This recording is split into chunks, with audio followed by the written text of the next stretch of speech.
የማንዳንተርስ ታሪክ የሚከናወነው ከሰው ተለይቶ ባለ አንድ ጭር ያለ ደሴት ላይ ነው። ይህ ደሴት በኤፍቢአይ ለልምምድ የሚጠቀሙበት ቦታ ነው። ታሪኩ የሚያጠነጥነው በኤፍቢአይ ሰልጣኞች ላይ ነው። እነዚህ ሰልጣኞች በሀገሪቱ ውስጥ ካሉ እጅግ ድንቅ የሆነ አእምሮ ካላቸው መካከል የተመረጡ ናቸው። ዋና ስራቸው ደግሞ ገዳዮችን ለመያዝ እንደ ገዳዮች አእምሮ አድርገው ማሰብ ነው። አሰልጣኛቸው ለመጨረሻው የልምምድ ተግባር ወደዚህ ደሴት ይወስዳቸዋል። የልምምዱ ህግ ቀላል ነው። የሆነ ቦታ ግድያ እንደተፈጸመ ተደርጎ ይዘጋጃል። እነሱ ደግሞ በምናብ የተፈጠረውን ገዳይ ፈልገው ማግኘት አለባቸው። ይህን ካደረጉ ለትክክለኛው ዓለም ዝግጁ መሆናቸውን ያረጋግጣሉ። መጀመሪያ ላይ ሁሉም ነገር እንደ ጨዋታ ነበር። ሰልጣኞቹ ይቀልዳሉ፣ እርስ በርሳቸው ይፎካከራሉ፣ አንዱ ከሌላው በልጦ ለመታየት ይጥራሉ። ነገር ግን በድንገት ሁሉም ነገር ተበላሸ። ከመካከላቸው አንዱ ይሞታል። መጀመሪያ ላይ ይህ የልምምዱ አካል መስሏቸው ነበር። በኋላ ግን ሞቱ እውነተኛ መሆኑን ተረዱ። የልምምድ ጊዜው አበቃ። በደሴቱ ላይ የሆነ ሰው እያደናቸውና እየገደላቸው ነው። ቡድኑ ለመረጋጋት ቢሞክርም ፍርሃት ግን ቀስ በቀስ ሰፈነባቸው።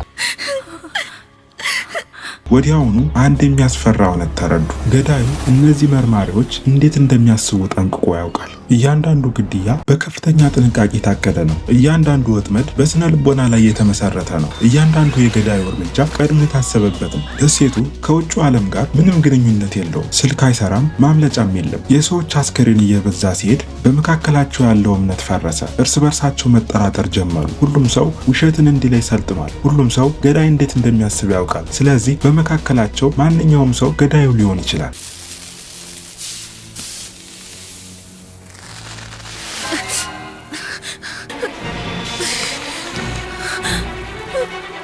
ሰልጣኞቹ አንድ በአንድ በአሰቃቂና በተራቀቁ መንገዶች ይገደላሉ። በፈንጂ በወጥመድና በታቀዱ አደጋዎች ሕይወታቸው ያልፋል። እያንዳንዱ ግድያ መልእክት አለው። ገዳዩ ዝም ብሎ እየገደላቸው ብቻ አይደለም፣ እየፈተናቸውም ጭምር ነው። ፍርሃቱ እየጨመረ ሲሄድ ቡድኑ አንድ እውነት ላይ ደረሰ።